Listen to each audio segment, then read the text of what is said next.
আজকে আমরা binary operation বা দ্বিপদ প্রক্রিয়া এই চ্যাপ্টারটা করব। এই চ্যাপ্টারটা শুরুর আগে বলছি যে আমরা এর আগে যে ইয়েটা করলাম, রিলেশনটা করা হয়েছে, মানে সম্বন্ধ এবং ম্যাপিং চিত্রণ, এই দুটো চ্যাপ্টারের অল্টারনেট হিসেবে আমাদের এই বাইনারি অপারেশন চ্যাপ্টারটা মোটামুটি বড় কোশ্চেনের জন্য থাকে। এবং এইচএস এর সবচেয়ে সহজ চ্যাপ্টার বোধহয় এই বাইনারি অপারেশনটাই, কিন্তু বেশিরভাগ ছেলে মেয়ে আবার এটাকে শেষ পর্যন্ত অ্যাভয়েড করে। খুব সহজ, মানে এর চেয়ে সহজ কিছু হতে পারে না। বোঝার ভুলের জন্য ব্যাপারটা ঘটে। আমি কিছুগুলো প্রথমে উদাহরণ দিচ্ছি, উদাহরণগুলো দিয়ে তারপরে দ্বিপদ প্রক্রিয়া কাকে বলে সেই জিনিসটা বলছি। মনে কর আমরা সেটগুলো একবার লিখে দিই, অনেকে মনে নাও থাকতে পারে। আমাদের সবচেয়ে বেসিক যে সেটটা, ফার্স্ট সেট বলতে পারি আমি, এন সেট, মানে স্বাভাবিক সংখ্যার সেট। এর মধ্যে 1 2 3 4 5 এরকম ভাবে ডট ডট করে চলে। ন্যাচারাল নাম্বার সেট বা স্বাভাবিক সংখ্যার সেট, এটা তোরা অলরেডি সবাই জানিস।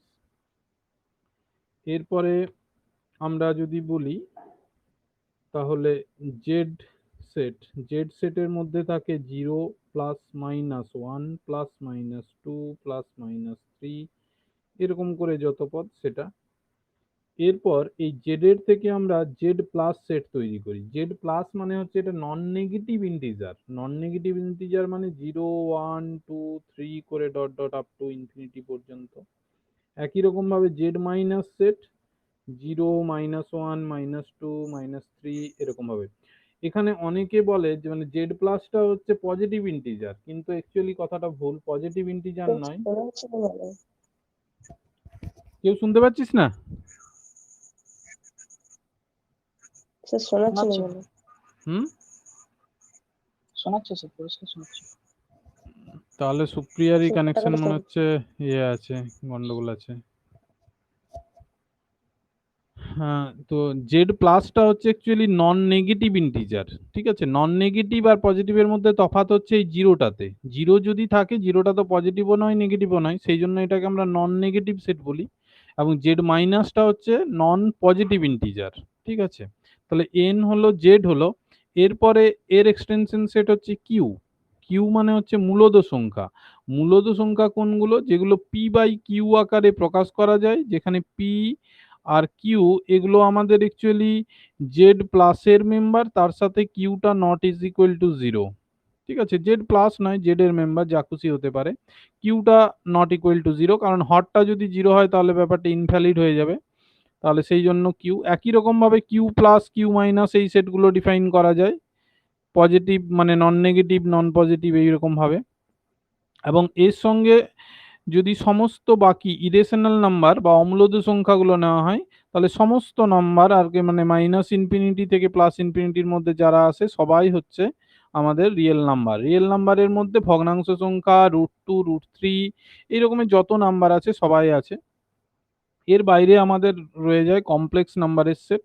কমপ্লেক্স নাম্বারের সেট যেগুলোকে আমরা এ প্লাস আই বি আকারে লিখতে পারি, যেখানে এ আর বি গুলো হচ্ছে রিয়েল নাম্বার, আর তার সাথে আই স্কোয়ার ইকুয়ালস -1, এইটা হচ্ছে আমাদের কমপ্লেক্স নাম্বারের সেট।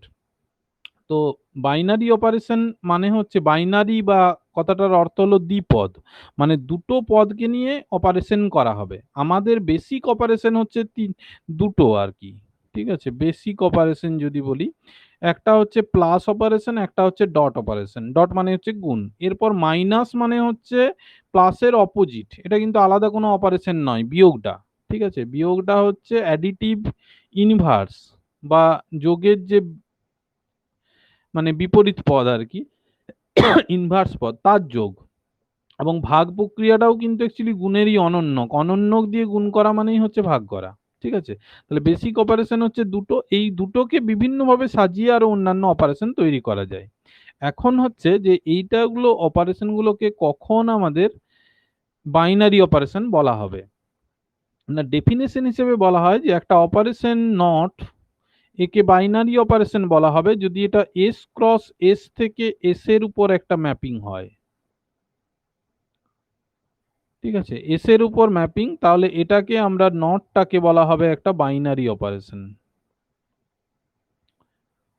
কথাটা খুব সহজ, এস ক্রস এস এর উপর ম্যাপিং, তার মানে কি, এস হচ্ছে যে সেটটা আমি কনসিডার করছি, সাপোজ আমি এন সেটের উপর কাজ করছি, ঠিক আছে, তাহলে এন সেটের উপর ব্যাপারটা কিরকম হবে, এন ক্রস এন থেকে এন এ একটা ম্যাপিং পেতে হবে। এইটা যদি আমরা পাই তাহলে নটটাকে বলবো আমরা একটা বাইনারি অপারেশন। এখন সাপোজ আমি ডিফাইন করছি একটা, যে A not B is equals A plus B, এইটা আমি একটা ডিফাইন করলাম, ঠিক আছে।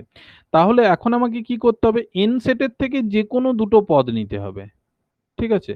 তাহলে ধরছি যে x one comma x two belongs to N set, দুটোই এন এর মেম্বার, তাহলে x one not x two equal to কি হচ্ছে x one plus x two, যেরকম আমরা ম্যাপিং এর ডেফিনিশনটা দিয়েছি যে এ নট বি মানে হচ্ছে এ প্লাস বি, তাহলে x one not x two equal to x one plus x two. এখন এন এর মেম্বার মানে কি, এন এর মেম্বার মানে হচ্ছে স্বাভাবিক সংখ্যা, তাহলে আমরা জানি দুটো স্বাভাবিক সংখ্যার যোগফল সবসময়ই একটা স্বাভাবিক সংখ্যা হবে, তাহলে এটাকে আমরা অবভিয়াসলি এটা বিলংস টু এন হয়ে যাচ্ছে। তার মানে হলো এই যে এক্স ওয়ান আর এক্স টু করে যেটা পেলাম সেইটাও কিন্তু আমার এই এন সেটেরই মেম্বার হলো। তাহলে অতএব এইখানে যে নটটা দেওয়া আছে, নট এন সেটের উপর উপর দ্বিপদ প্রক্রিয়া, দ্বিপদ প্রক্রিয়া, ব্যাপারটা বোঝা গেল। দুটো এলিমেন্ট নিব, অপারেশন করব, সেটা যদি ফিরে সেই সেটে থাকে তাহলেই আমাদের দ্বিপদ প্রক্রিয়া হবে। এখন মনে করে এই অপারেশনটা আমি অন্যভাবে ডিফাইন করছি যে A not B is equals A minus B, এখন আমি টেস্ট করে দেখবো যে এটা দ্বিপদ প্রক্রিয়া হয় কিনা, ঠিক আছে। তাহলে যে কোনো একই রকম যদি আমি ধরি যে x one comma x two belongs to natural number N, তাহলে x one not x two equals X one minus x two. এখন ব্যাপার হচ্ছে দুটো স্বাভাবিক সংখ্যার বিয়োগফল সেটা স্বাভাবিক সংখ্যা হয় কিনা, ঠিক আছে। আমাদেরকে ভাবতে হবে যে এখানে আমরা কোনো স্বাভাবিক ব্যাপারগুলো মানে সাধারণ ব্যাপারগুলো ছাড়া কোনো এক্সেপশন পাচ্ছি কিনা, ঠিক আছে।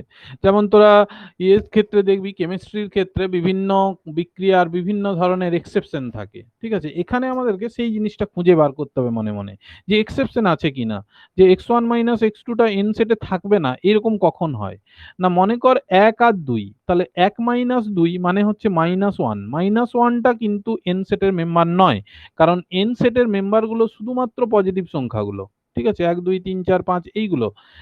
তাহলে এই প্রথমেরটা যদি ছোট সংখ্যা নিই, দ্বিতীয়টা বড় সংখ্যা নিই, তাহলে অটোমেটিক এটা নেগেটিভ নাম্বার চলে আসবে, এবং নেগেটিভ যখনই হবে তখনই does not belongs to N হয়ে যাবে। কখন না, for all x one less than x two, যে সমস্ত ক্ষেত্রে এক্স ওয়ানটা এক্স টুর চেয়ে ছোট সেই সমস্ত ক্ষেত্রে এটা does not belongs to N হয়ে গেল। তার মানে সমস্ত এক্স ওয়ান এক্স টুর জন্য x one not x two এটা কিন্তু বিলংস টু এন, এই কথাটা আমরা বলতে পারি না। তাহলে অতএব এক্ষেত্রে কিন্তু আমাদের নটটা এন সেটের উপর দ্বিপদ প্রক্রিয়া নয় হবে, ঠিক আছে, দ্বিপদ প্রক্রিয়া হবে না।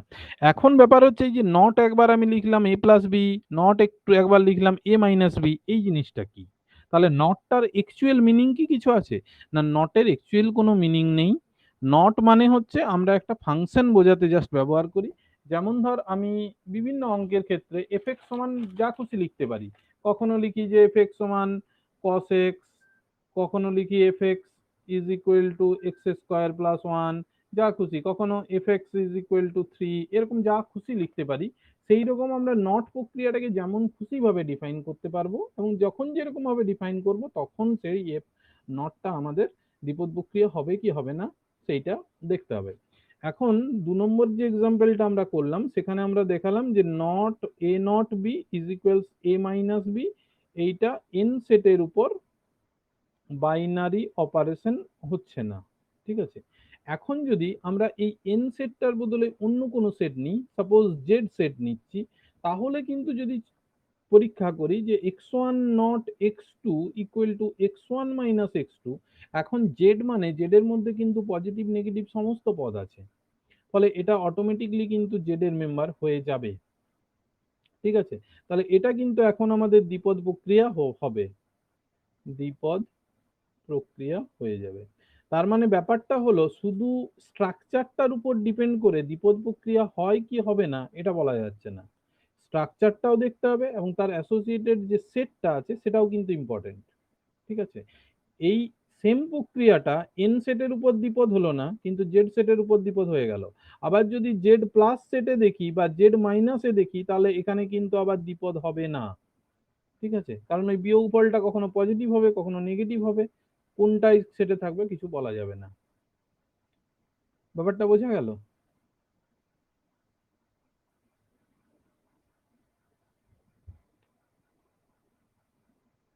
মধুমিতা বুঝতে পারছিস?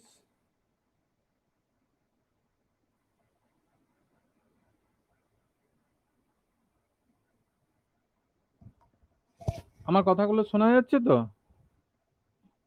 হ্যাঁ স্যার। আচ্ছা, তাহলে আমি যেটা বললাম যে দ্বিপদ প্রক্রিয়ার ক্ষেত্রে কি করতে হবে, ম্যাপিংটা সবসময়ই আমাদের এস ক্রস এস থেকে এসে নিতে হবে। ঠিক আছে, যাই ম্যাপিং না হোক। আগে যে চ্যাপ্টারে আমরা ম্যাপিং করেছিলাম তখন কিন্তু এইরকম ব্যাপারটা ছিল না, তখন যে খুশি এ ক্রস বি এর থেকে একটা সিক্স এরকম আমরা ম্যাপিং করছিলাম, বা আমরা এফ ফাংশনটাকে লিখছিলাম এ টু বি এই টাইপের ম্যাপিং লিখছিলাম। এখানে কিন্তু সেরকম নয়, সেম সেট থেকে সেম সেটের হবে এবং যেহেতু দুটো পদ নিচ্ছি সেই জন্য এস ক্রস এস, ক্রস মানে আর কিছুই না, এই যে দুটো পদ নিচ্ছি প্রথমটা প্রথম সেটের থেকে দ্বিতীয়টা দ্বিতীয় সেট, এখানে সবগুলোই একই সেট, এই ব্যাপারটার জন্য আমরা ক্রস জিনিসটা ইউজ করছি। ঠিক আছে, এরপরে হচ্ছে এই দ্বিপদের আরো কতগুলো এক্সাম্পল আমরা দেখাচ্ছি। যেমন ধর এন সেটের উপর এক নট যদি একটা প্রক্রিয়া হয় A not B is equal to A B, A B মানে এ বির গুণফল, তাহলে এটা দ্বিপদ প্রক্রিয়া হবে কিনা না, যে কোনো দুটো এক্স ওয়ান আর এক্স টুর জন্য x one not x two equal to x one into x two, এটা সব সময়ই কিন্তু একটা পূর্ণ সংখ্যা মানে ধনাত্মক পূর্ণ সংখ্যায় হবে, তাহলে এটা এন এর মেম্বার হচ্ছে, তাহলে এটা কিন্তু দ্বিপদ প্রক্রিয়া হবে। ঠিক আছে, গুণের প্রক্রিয়াগুলো মোটামুটি ভাবে দ্বিপদ হয়ে যায়, যোগের প্রক্রিয়াগুলো মোটামুটি ভাবে দ্বিপদ হয়ে যাবে, সমস্ত ক্ষেত্রেই মোটামুটি ভাবে আমি বলছি। এবং আমাদের যোগ আর গুণ দিয়ে যদি কিছু কম্বিনেশন কোথাও থাকে তাহলে সেটাও প্রায় বেশিরভাগ ক্ষেত্রেই দ্বিপদ প্রক্রিয়া হয়ে যায়। দ্বিপদ প্রক্রিয়ার হয় না যেগুলো কেসগুলো আছে সেগুলো হচ্ছে আমাদের মেনলি বিয়োগের সময় এবং ভাগের সময়। বিয়োগের সময় খেয়াল রাখতে হবে যে আমাদের যে বিয়োগ ফলটা আসছে এ মাইনাস বি, এইটা কিন্তু পজিটিভও হতে পারে নেগেটিভও হতে পারে, ফলে যখনই আমাদের সামথিং একটা সেট এ প্লাস বা এ মাইনাস এইরকম আকারে থাকবে তখন কিন্তু সেটা দ্বিপদ হবে না।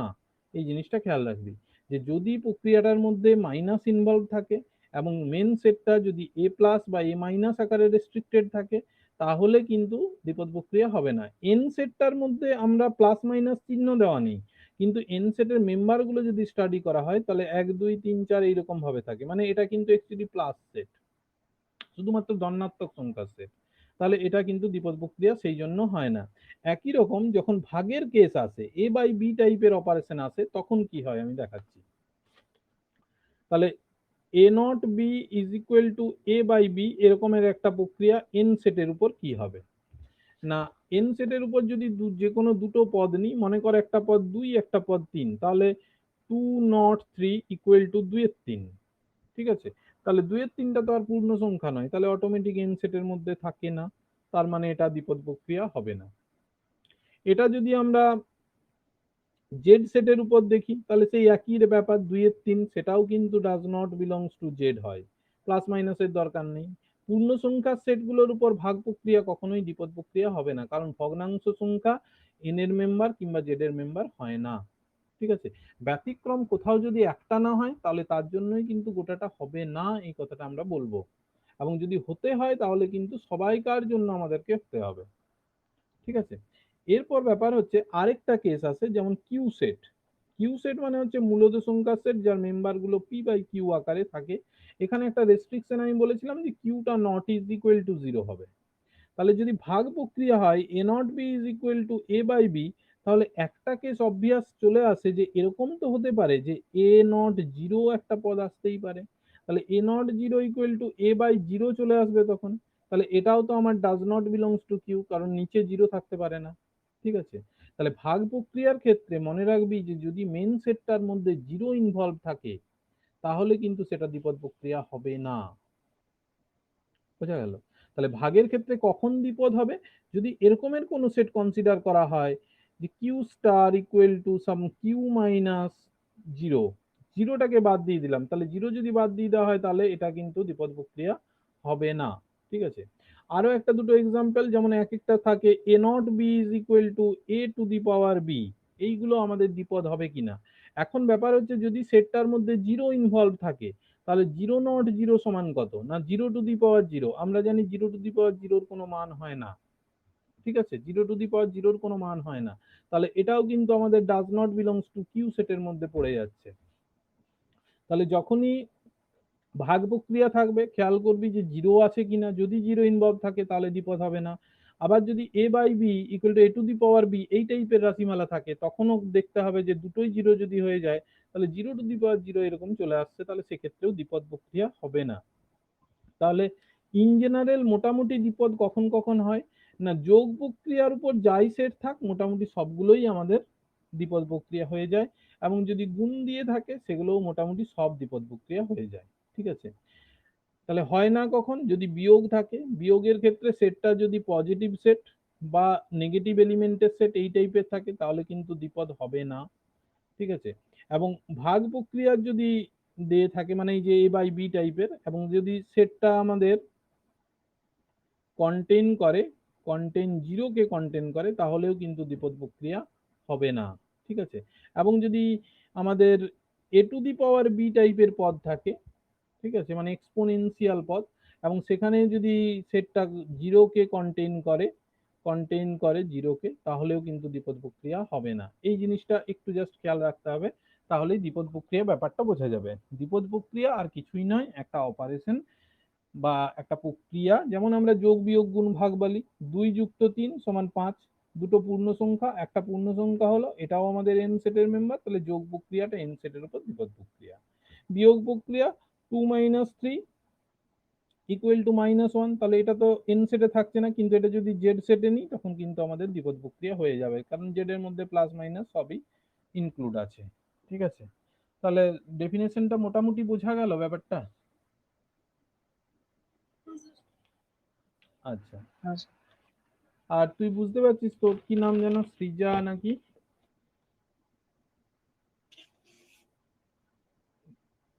হ্যালো, বুঝতে পারছিস? আচ্ছা, এরপরে আমরা এই দ্বিপদ প্রক্রিয়ার কতকগুলো ধর্ম করব। ঠিক আছে, ফার্স্টেরটা হচ্ছে বিনিময় সূত্র, খুব সহজ জিনিস, বিনিময় জিনিসগুলো বুঝলেই হয়ে যাবে। বিনিময় সূত্র বা কমিউটেটিভ বলা হয়, কমিউটেটিভ কমিউটেটিভ ল।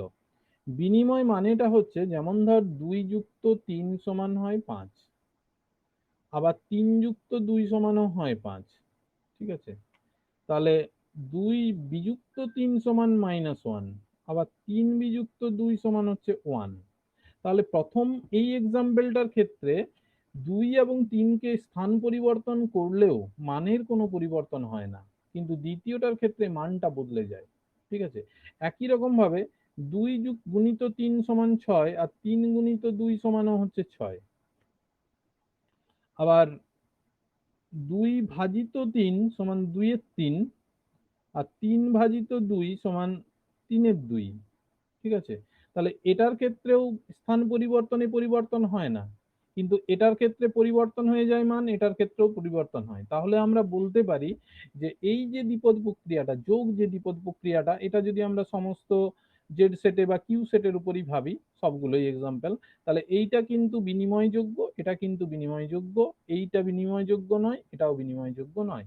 তাহলে এই এক্সাম্পল গুলোর থেকে আমরা ইন জেনারেল এরকম ভাবে লিখতে পারি যে a plus B is equal to B plus A হয় for all a comma B belongs to Q.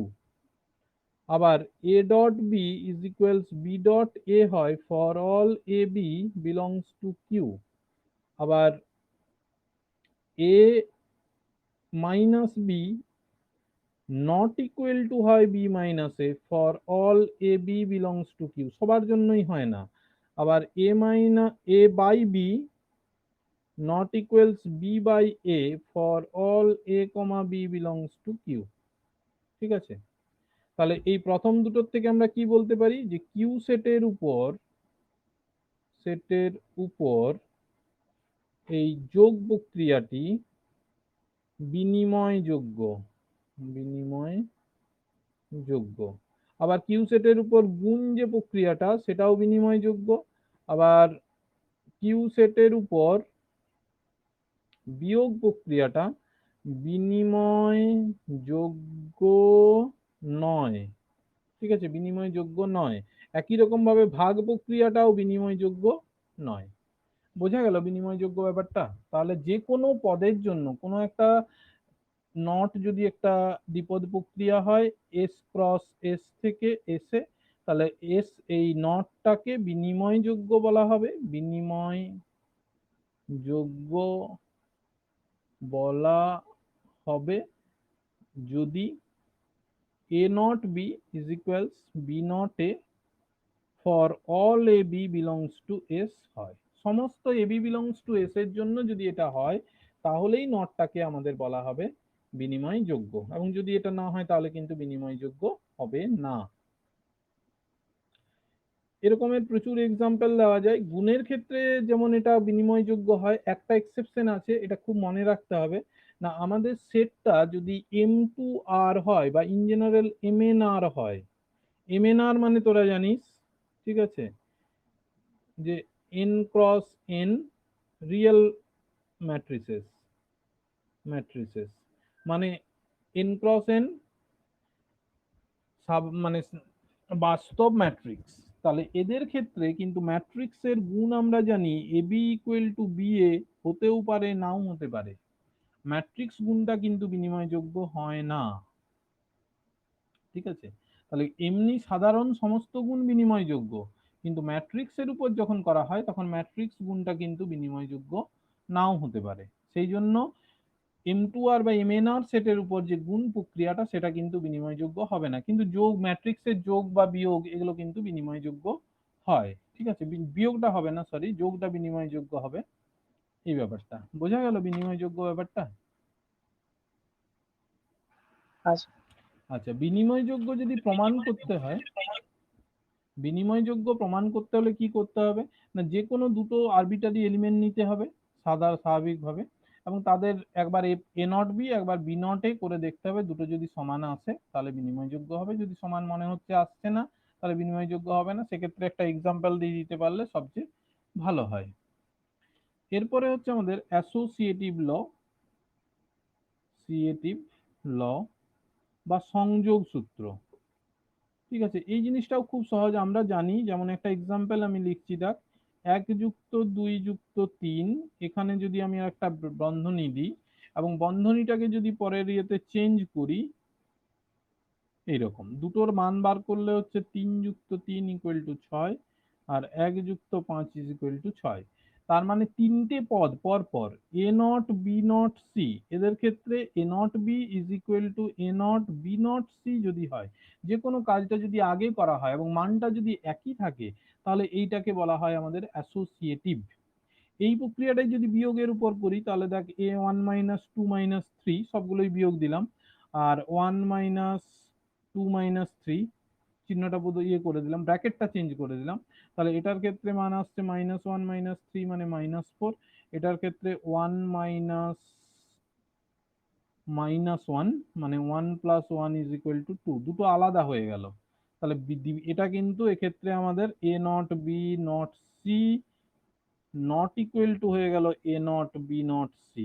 ঠিক আছে, তাহলে এটা কিন্তু আমাদের বিনিময়যোগ্য হলো না।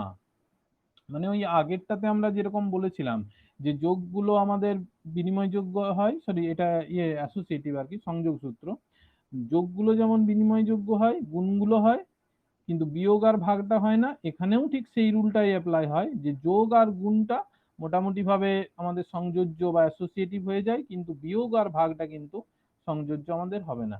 এখানে আগেরটাই যেটা একটা ব্যতিক্রমী গুণের ক্ষেত্রে ম্যাট্রিক্সের ক্ষেত্রে যে বলেছিলাম যে A B not equal to B হয়, কিন্তু A B dot C is equal to A dot B dot C, এটা কিন্তু হয় সমস্ত ম্যাট্রিক্সের জন্য। সেই জন্য ম্যাট্রিক্সের গুণটা কিন্তু অ্যাসোসিয়েটিভ, এটা কিন্তু খেয়াল রাখতে হবে। matrix multiplication is associative। Associative, ঠিক আছে। ম্যাট্রিক্স সেটটা কিন্তু কমিউটেটিভ হয় না বা বিনিময়যোগ্য হয় না, কিন্তু এটা সংযোজ্য হয়, ঠিক আছে। তাহলে সংযোজ্যর ক্ষেত্রেও একই নিয়ম, মোটামুটি যোগ আর গুণের প্রক্রিয়া থাকলেই সংযোজ্য হবে, এবং বিয়োগ এবং ভাগ থাকলে কিন্তু সংযোজ্য সাধারণত হয় না, সেখানে আমাদেরকে চেক করে নিতে হবে। তাহলে কমিউটেটিভ হলো, অ্যাসোসিয়েটিভ হলো, এরপর আরেকটা আছে ডিস্ট্রিবিউটিভ। ডিস্ট্রিবিউটিভ বা এটা হচ্ছে বন্টন সূত্র। বন্টন সূত্র, বন্টন সূত্রের ক্ষেত্রে আমাদের দুটো প্রক্রিয়া ইনভলভ থাকে সাধারণভাবে। আমরা একটাকে নট, একটাকে স্টার এরকম ভাবে দিই, বা একটাকে প্লাস, একটাকে ডট এরকম ভাবে চিহ্নিত করা হয়। এখানে কিন্তু দুটো প্রক্রিয়া ইনভলভ, খেয়াল রাখতে হবে। আমি ফার্স্টে একটা এক্সাম্পল দিচ্ছি। যেমন ধর a dot b plus c is equals a dot b plus a dot C. এটা হয় আমরা বীজগণিতের নিয়ম থেকে খুব সাধারণভাবেই জানি যে a dot b plus c যদি থাকে, তাহলে এর সাথে একবার বিটা গুণ হবে, প্লাস হবে মাঝে, আবার এ ডট সি হবে। এইটাই হচ্ছে অ্যাকচুয়ালি বন্টন সূত্র। এটা যদি আমি নট আর স্টার দিয়ে লিখি, তাহলে ব্যাপারটা এরকম দাঁড়াবে, এইটা A not B star C is equal to A not B star A not C. নটটা যোগের মতো, স্টারটা গুণের মতো আমরা এখানে অ্যাক্ট করাচ্ছি। এখন ব্যাপার হচ্ছে প্রক্রিয়াগুলোকে যদি আমরা উল্টে দিই, তাহলে কিন্তু নাও হতে পারে। মানে এই রকমের যে A plus B dot C, এটা সমান কিন্তু A plus B dot A plus C, এই জিনিসটা হয় না। ভালো করে এই জিনিসটা খেয়াল কর। এ প্লাস বি ডট সি, এ প্লাস বি ডট সি, এটা কিন্তু এ প্লাস বি, মাঝে যেমন ডট ছিল এখানে ডটটা বসালাম, এ প্লাস সি, এই জিনিসটা কিন্তু হয় না। তার মানে এখানে যেটা হলো সেটা হচ্ছে এইটা আমাদের গুণ প্রক্রিয়া ছিল, এটা যোগ ছিল, গুণটা যোগের উপরে ডিস্ট্রিবিউট হয়েছিল, ঠিক আছে। কিন্তু এখানে যোগটা গুণের উপরে ডিস্ট্রিবিউট হলো না, ঠিক আছে। তাহলে একটা হলেই যে অপরটা হবে এরকমের কোনো ব্যাপার নেই যোগ এবং গুণের ক্ষেত্রে। এটা আমাদের টেস্ট করে দেখতে হবে যে কোনো রেজাল্টের ক্ষেত্রে হয় কিনা। যদি হলে হলে লিখতে হবে এটা ডিস্ট্রিবিউট করে। প্রথমটার ক্ষেত্রে তাহলে আমরা এরকম লিখব যে প্লাস প্রক্রিয়াটা, সরি ডট প্রক্রিয়া, ডট প্রক্রিয়া, প্রক্রিয়া যোগের উপর উপর বন্টনযোগ্য, বন্টনযোগ্য। আর দ্বিতীয়টার ক্ষেত্রে কিন্তু প্লাস প্রক্রিয়াটা গুণের উপর বন্টনযোগ্য নয় হবে, ঠিক আছে। এখানে এমন দুটো প্রক্রিয়া আছে যেগুলো কিন্তু একে অন্যের উপর উভয় ক্ষেত্রেই বন্টনযোগ্য হয়। সেটা হচ্ছে আমাদের ইউনিয়ন আর ইন্টারসেকশন, এই প্রক্রিয়া দুটো। যে কোনো তিনটে সেটের জন্য a union b intersection c is equals a union b intersection a union c হয়, আবার a intersection b union of c equal to a intersection b union of a intersection c. এই জিনিসটা দুটোর ক্ষেত্রেই হয়, কিন্তু যোগ আর গুণের ক্ষেত্রে যেমন বাইরে গুণ ভিতরে যোগ থাকলে হচ্ছিল, বাইরে গুণ ভিতরে বাইরে যোগ এবং ভিতরে গুণ থাকলে কিন্তু হচ্ছিল না, কিন্তু ইউনিয়ন ইন্টারসেকশন থাকলে দুটোই হয়ে যায়, ঠিক আছে। তাহলে এই দুটো জিনিস বোঝা গেল, সংযোগ, associative R ডিস্ট্রিবিউটিভটা।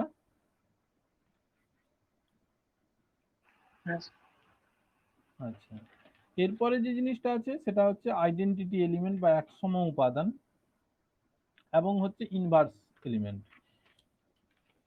Identity and inverse, identity and inverse, এগুলো আমরা মোটামুটি ধারণাগুলো জানি।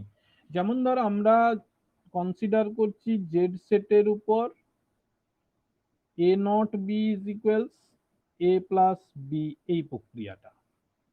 তাহলে একটা এলিমেন্ট ইটাকে আইডেন্টিটি বলা হবে কখন, না যখন এ নট ইজ ইকুয়াল টু এ হবে, মানে সেটা অন্যর সাথে প্রক্রিয়া করে একই থাকবে। তার মানে A plus E is equal to A, তার মানে এখান থেকে ই ইজ ইকুয়ালস 0। আমরা জানি যে কোনো পদের সাথে শূন্য যোগ করলে সেই পদটা একই থাকে। তাহলে যোগের ক্ষেত্রে জেড সেট হোক বা কিউ সেট হোক যাই হোক তার উপর আইডেন্টিটি এলিমেন্ট মানে এক সম উপাদান, আইডেন্টিটি এলিমেন্ট হচ্ছে 0। মনে রাখবি যত প্রক্রিয়া যোগ দিয়ে ইনভলভ থাকবে, শুধু যোগ থাকবে, তাদের সবাইকার আইডেন্টিটি 0 হবে। যদি সাধারণ নাম্বার হয় তাহলে তো এমনি প্লেন 0 হয়ে গেল। আর যদি আমাদের ম্যাট্রিক্সের যোগের প্রক্রিয়া থাকে, মানে আমাদের সেটটা MNR এর উপর প্রক্রিয়াগুলো হয়, তাহলে সেখানে ই ইকুয়াল টু 0 বলতে আমরা সেই n×n0 ম্যাট্রিক্সটাকে বুঝবো। ঠিক আছে, তাহলে যোগের ক্ষেত্রে আইডেন্টিটি হচ্ছে 0, এটা বুঝে রাখ।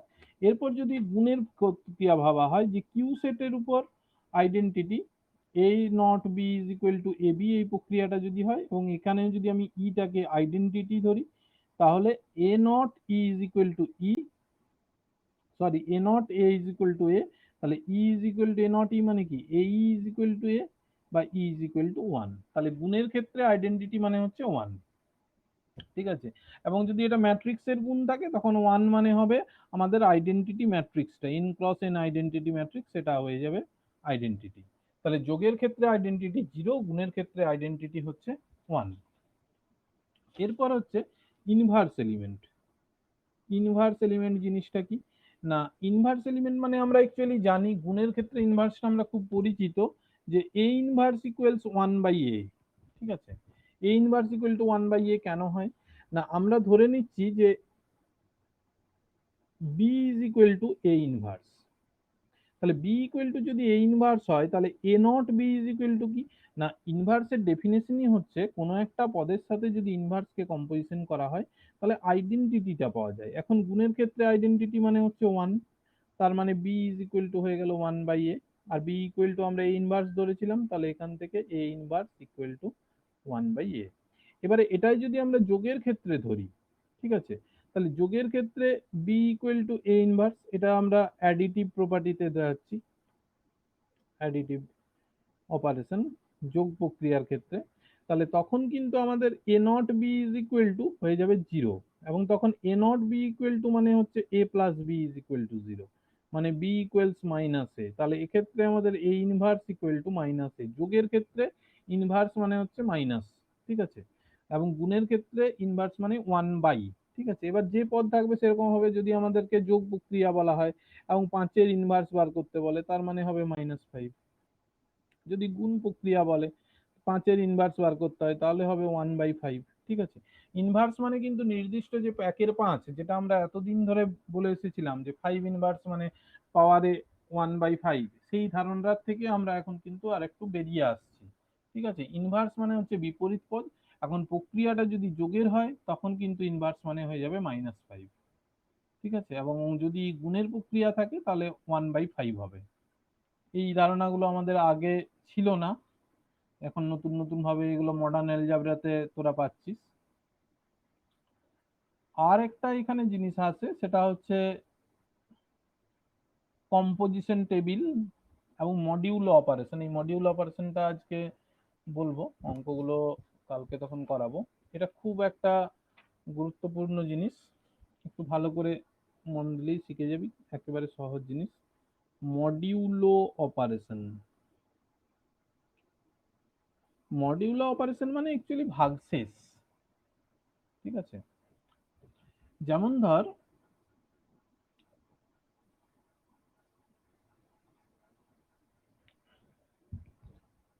203 মডিউলো 4, এই কথাটার মানে কি? ঠিক আছে, 203 মানে 2, এটা যদি আমি গুণ প্রক্রিয়ার ক্ষেত্রে ধরি তাহলে 3 × 6। এবার 6-কে 4 দিয়ে ভাগ করে যেটা ভাগশেষ থাকবে সেটাই লিখবো, তাহলে ভাগশেষ হয় 2। তাহলে 203 মডিউলো 4 মানে হচ্ছে 2। যে জিনিসটা এখানের অপারেশন থেকে আসবে যত মডিউলো বলবো সেইটা দিয়ে ভাগ করা হবে এবং তার ভাগশেষটা সেখানে লেখা হবে। এখানে যেমন তোদের একটা ছক দিয়েছে, সেই ছকটা দেখ আমি কিভাবে কনস্ট্রাক্ট হচ্ছে বলছি। 2 4 6 8, 2 4 6 8, এখানে ক্রস 10 লেখা আছে। ঠিক আছে, ক্রস 10 কথাটার মানে হচ্ছে মডিউলো 10, ঠিক আছে? মানে এটা তো গুণ প্রক্রিয়া, ক্রস আছে যেহেতু, ক্রস থাক আর ডট থাক, ক্রস প্রক্রিয়া মানে গুণ, তাহলে প্রথমে গুণ করতে হবে, যে গুণফলটা আসবে সেটাকে 10 দিয়ে ভাগ করব, তারপর ভাগশেষটা এখানে লিখবো যেরকম ভাবে নামতা লেখা হয় সেই রকম। তাহলে এখানে 2 দুগুণে 4, 4কে 10 দিয়ে ভাগ করলে 4ই ভাগশেষ হয়, 4 দুগুণে 8 মানে এটা 8ই হচ্ছে, 6 দুগুণে 12, 12 মানে 2 হচ্ছে, 8 দুগুণে 16, 16 মানে 6 হচ্ছে, 4 দুগুণে 8, 4 4 16, 16 মানে 6, 4 6 24, 24 মানে 4, 4 8 32, 32 মানে হচ্ছে 2, 6 দুগুণে 12, 12 মানে হচ্ছে 2, 4 6 24, 24 মানে 4, 10 দিয়ে ভাগ করে করে ভাগশেষ লিখছি, 6 6 36 মানে 6, 6 8 48 মানে 8, 8 দুগুণে 16, 16 মানে হচ্ছে 6, 4 8 32 এ 2, 4 6 8 48 এ 8, 8 8 64 তে 4, ঠিক আছে? এবং এইরকম ভাবে টেবিল আকারে লেখাটাকে বলা হয় কম্পোজিশন টেবিল, ঠিক আছে? কম্পোজিশন টেবিল, বাইনারি কম্পোজিশন বা বাইনারি অপারেশন, সেই জন্য কম্পোজিশন কথাটা আসছে। এটা তাহলে একটা কম্পোজিশন টেবিল। এই কম্পোজিশন টেবিল থেকে অনেক কিছু জানা যায়, ঠিক আছে? কিরকম কিরকম জানা যায়? প্রথমত আমরা দেখব যে এই যে অপারেশনটা ছিল ক্রস ডট, এই ক্রস ডট অপারেশনটা বাইনারি অপারেশন কিনা সেটা কিভাবে বুঝবো? না এখানে দেখ 2 4 6 8, 2 4 6 8, মানে আমার যেটা এস সেট, এস সেটটা হচ্ছে অ্যাকচুয়ালি 2 4 6 8, ঠিক আছে? এবার এই টেবিলে যে যে নাম্বারগুলো আমি পেয়েছি সেটা আমি প্রথমে স্টাডি করে দেখব যে সেগুলো 2 4 6 8 এর মধ্যেই আছে কিনা, যদি থাকে তাহলে এই অপারেশনটা একটা বাইনারি অপারেশন হবে। যেমন এখানে সবগুলোই দেখ 2 4 6 8 এর মধ্যেই আছে। যদি এমন হতো যে এখানে অন্য কিছু একটা নাম্বার চলে আসতো, ধর 5 চলে এলো, 7 চলে এলো বা অন্য যা খুশি এলো এই 2 4 6 8 এর বাইরে, তখন কিন্তু এটা বাইনারি অপারেশন হতো না, ঠিক আছে? এবং এখানে যেহেতু এসেছে তাহলে প্রথমত এটা বাইনারি অপারেশন। এরপর সেকেন্ডলি আমরা যেটা দেখব, না এই কর্ণটাকে বলা হয় প্রিন্সিপাল ডায়াগোনাল। এটা আমরা ম্যাট্রিক্সের ক্ষেত্রেও করেছি, মুখ্য কর্ণ। এই মুখ্য কর্ণের সাপেক্ষে যদি টেবিলটা প্রতিসম হয়, প্রতিসম মানে এই যে এখানে 8 8 আছে, এখানে দেখ 2 2 6 6 4 4 2 2 8 8 প্রতিসম আসছে, মানে আয়নার প্রতিবিম্বের মতো, এইটা যদি আসে তার মানে হচ্ছে টেবিলটা বা এই অপারেশন যেটা আছে এটা আমাদের বিনিময়যোগ্য, ঠিক আছে? এখানে কেন হচ্ছে এই যে এই যে পদটা 8, 8 পদটা কিভাবে এসেছে? 2 গুণিত 4 এইভাবে এসেছে দেখ, এবং তার এখানের এলিমেন্টটা কি আসছে? 4 গুণিত 2, দুটোই সমান, তাহলে 2 গুণিত 4 আর 4 গুণিত 2, তার মানে এটা আমাদের হয়ে গেল বিনিময়যোগ্য, ঠিক আছে? এরপরে এই গুণ প্রক্রিয়া এবং যোগ প্রক্রিয়ার যাই টেবিল থাকুক, সেগুলো আমরা সবসময়ই বলেছি এগুলো আমাদের অ্যাসোসিয়েটিভ হয়ে যায়। এটাকে আমাদের বলা হয় hereditary property, hereditary property. Heredity মানে হচ্ছে সেই উত্তরাধিকার, উত্তরাধিকার সূত্রে যে গুণগুলো পাওয়া যায় আর কি, সেই হেরিডিটারি প্রপার্টি মানে গুণ এবং যোগের টেবিল থাকলে নিঃসন্দেহে চোখ বন্ধ করে লিখে দিলেই হলো যে এগুলো হচ্ছে আমাদের আহ সংযোজ্য প্রক্রিয়া হবে, ঠিক আছে? তাহলে এই এতগুলো জিনিস আমরা এখানে দেখতে পাচ্ছি। আরেকটা জিনিস দেখতে পাই, না এই অপারেশনটার রেসপেক্টে আইডেন্টিটি এলিমেন্ট কোনটা, আইডেন্টিটি কোনটা হবে? না এই যে 2 4 6 8 যেটা এই হুবহু একই আকারে রিপিট হয়েছে এখানে, সেইটা হবে আইডেন্টিটি এলিমেন্ট। তাহলে 2 4 6 8 কোথায় আছে দেখ, এটা তো 4 দিয়ে শুরু হয়েছে, এটা 8 দিয়ে, এইটা দেখ 2 4 6 8, এই উপরের লাইনটা কোথায় হুবহু রিপিট হয়েছে? এই যে এখানে দেখ হুবহু রিপিট হয়েছে, ঠিক আছে?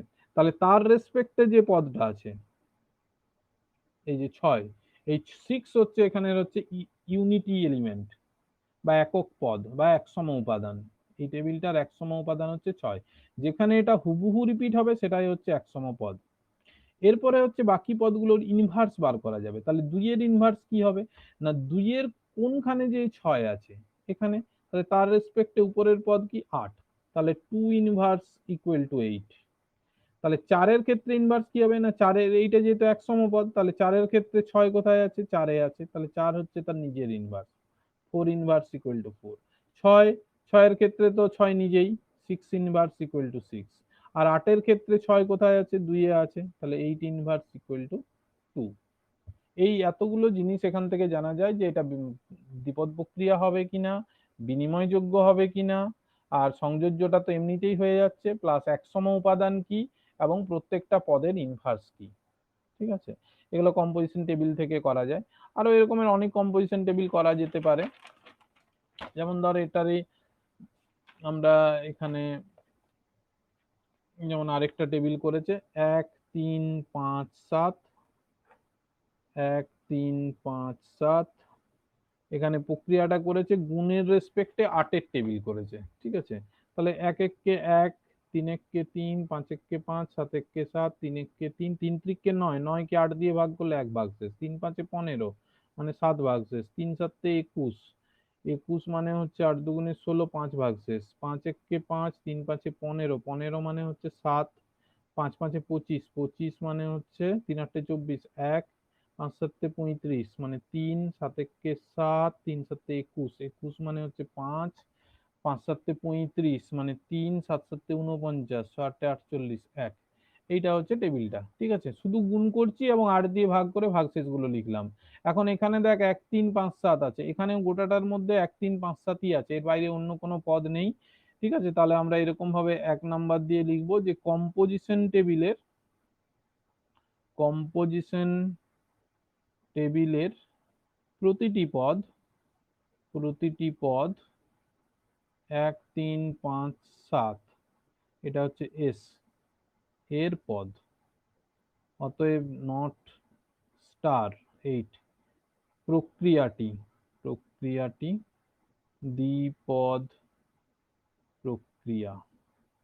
ঠিক আছে, 2 নম্বর, এখানে দেখ এই প্রিন্সিপাল কর্ণের সাপেক্ষে প্রতিসম আছে 3 3 5 5 7 7, 3 3 5 5। ঠিক আছে, তাহলে এটাও লিখতে হবে যে প্রিন্সিপাল ডায়াগোনাল বা মুখ্য কর্ণ, প্রিন্সিপাল ডায়াগোনাল বা মুখ্য কর্ণের সাপেক্ষে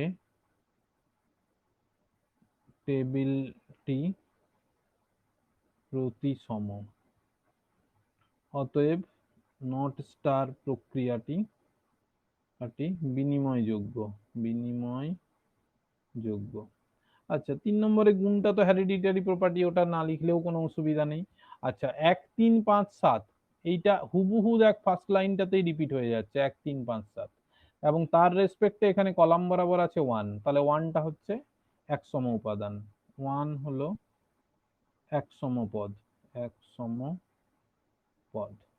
আর 4 নম্বরে হচ্ছে ইনভার্স গুলো বার করব, তাহলে 3 এর ক্ষেত্রে কোথায় 1 আছে এখানে, তাহলে তার এইটা, তাহলে 3 ইনভার্স ইকুয়াল টু 3। 5 এর ক্ষেত্রে 1 কোথায় আছে, এখানে আছে, তাহলে 5 ইনভার্স ইকুয়াল টু 5। 7 এর ক্ষেত্রে 1 এখানে আছে, তার উপরে আছে 7, 7 ইনভার্স ইকুয়াল টু 7।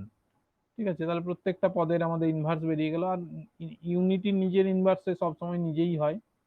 তাহলে এই এতগুলো জিনিস আমাদের দ্বিপদ প্রক্রিয়ার যে কম্পোজিশন টেবিল সেখান থেকে পাওয়া যায়। জিনিসগুলো বোঝা গেল? আরে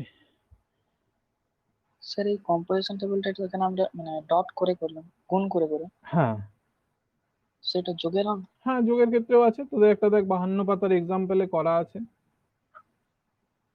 যেরকম হতে পারে। তখন আমরা ওই যে +4 দিয়ে দেখ একটা এক্সাম্পল করা আছে, তখন ওই পদগুলোকে যোগ করব, কিন্তু ভাগটা 4 দিয়েই করতে হবে এবং ভাগশেষটা লিখতে হবে। মানে যেরকম আমরা নামতার গুণ করি আর কি, মানে রো ইনটু কলামের এক একটা পদ করে গুণের ব্যাপার, এবং ভাগশেষটা লিখতে হবে।